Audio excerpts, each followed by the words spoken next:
Hey everyone, I want to talk to you today about some problems I had when installing the Progressive Ignition non-AGI style distributor that uses a regular coil pack.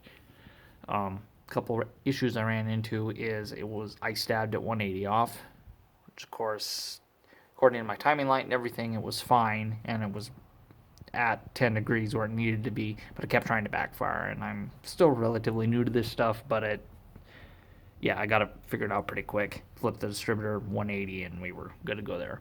So make sure that you're stabbed right and on the compression stroke. Another thing, of course, I didn't run into it, but I'm sure other people have. Make sure you're hooked to full manifold vacuum, not ported. Otherwise, this thing will not run correctly.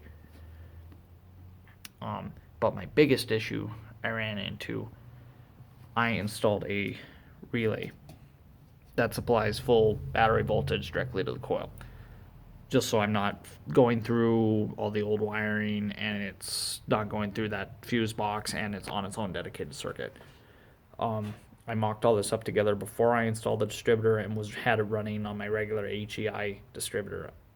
But what I ran into when I was hooked into the coil, or when the coil was hooked directly to my relay, I would have engine run on, where I would shut the key off and could remove it, and the engine would stay running. And what ended up happening, now if this was a stock alternator using the stock regulator there, I don't think this would have been a problem. But where I've bypassed the regulator, because this alternator is internally regulated, I was having run on.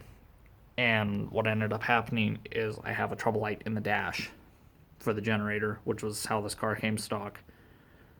It's finding, which of course if I had it hooked up normally, where I was just running the stock wire right here, no problems. But what's happening is it backfeeds. When it's running, it backfeeds, and that's how your light shuts off.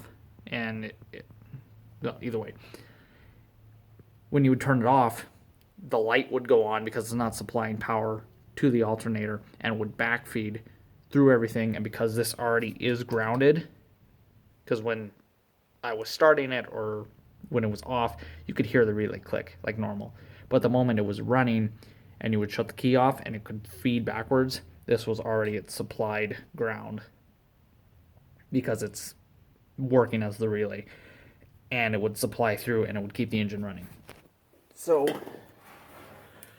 what I had to do is I've got a modern style automotive diode installed here, and it goes, you can kind of see it there, those are the top pins on top of the alternator, and this is, if you're looking at the front of the vehicle, from the front of the vehicle here, that is the one on the right.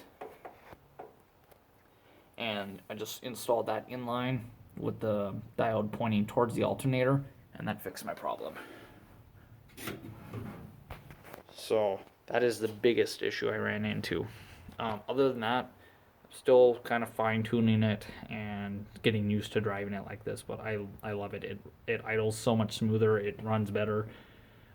But I'm finally able to curve my engine and curve my distributor how I want it to, where I've got lots of initial, but where it won't ping up in higher RPMs and high loads. So I hope this helps any other people that have a similar issue. Like say this, I didn't even think this was going to be a problem until I installed it and was running with my old HEI and realized we had a problem. So took me a little while to find some info on how to correct this, so hopefully this helps other people. Okay, thank you.